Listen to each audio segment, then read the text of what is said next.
Six Flags Great America is an amusement park in Gurnee, Illinois. So let's get right into this review. We got Raging Bull, the park's B&M Hypercoaster. This is my least favorite B&M Hypercoaster. It really lacks in the airtime department, which is what the B&M Hypers are known for. It has more of a twister layout, but the airtime it does have is pretty good, and it'd be nice if there was a couple more airtime hills personally, which would make this ride a whole lot better. And then we got Viper, the park's Coney Island Cyclone clone. This is one of 3 of the wooden roller coasters that operate in the park. So this ride's got some okay airtime. I personally think it's overrated out of all the Coney Island Cyclone clones. It just doesn't offer very good airtime, and I personally find the experience very boring. But it does offer a smooth ride experience after some of the retracking. Then we got Demon, the park's classic aero looper.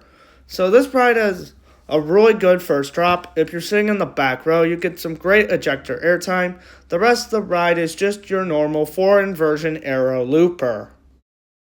We got Max Force, the park's SNS air launch coaster. This ride's short but sweet. The launch is fantastic. The rest of the ride's pretty good. It's pretty short, but it's overall a good ride experience. Wizard, the park's Schwarzkopf Speed Racer. This is a fun family classic, not super forceful or anything, but it's still a fun ride. We got Superman Ultimate Flight, the park's B&M flying coaster. This ride doesn't really do much besides the pretzel loop, or else this ride's pretty tame, but it's still not a bad ride. I still quite enjoy Superman Ultimate Flight. Then we got Dark Knight, the park's indoor mock rides Wild Mouse.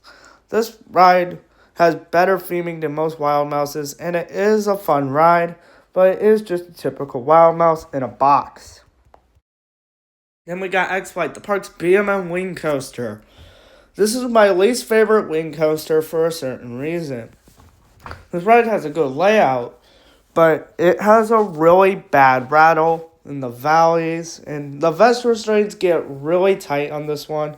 The tightest vest restraints I've experienced on a B&M wing coaster, but I still like the intensity of the layout, the near miss elements, and this ride's still good, but it's just not my favorite in the park because of the vest restraints and the really bad rattle. If it didn't have as bad of a rattle, I feel like this would have placed higher in my wing coaster list. Joker, the park's SNS Free Spin. This is just a typical Six Flags clone, so there's really nothing really interesting to say about it.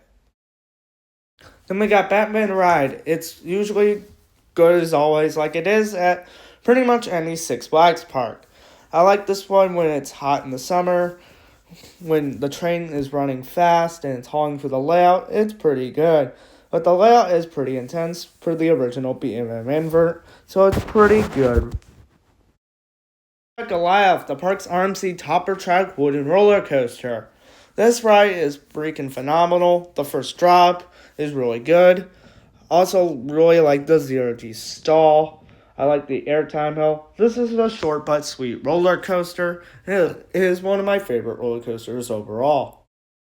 Then we got American Eagle, the park's racing wooden roller coaster by Intamin. This is a great little wooden roller coaster if you could tolerate the roughness, which this coaster is pretty bouncy. Like, it doesn't really race anymore, but this ride's still good, but it's not as good as it can be when it's racing and it's not running too rough. But this ride is still good. It's got some good airtime at the start. The helix doesn't really do anything, but there are some good airtime hills, which is the part I really like about this ride. We got Flash Vertical Velocity. This ride's got some great launches, a really good vertical spikes, but this ride's just an impulse coaster, so there's not really much to say about it. So let's move on.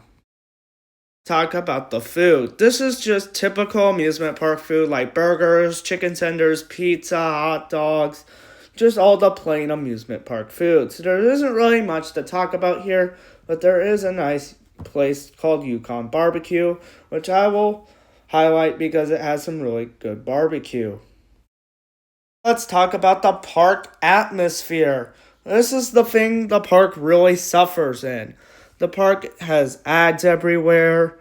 Like, the park is dirty. Like, the blacktop is really ugly. And the rides have really ugly paint jobs. So this park really suffers in the park atmosphere. I feel like if you were to improve the atmosphere of this park, beautify it a little bit more, I feel like this park would be a whole lot better. But Six Flags never really did that. But now under the merger, I feel like we'll see this happen. So that will end up this video today. So please be sure to like, share, and subscribe. And I'll see you all next time.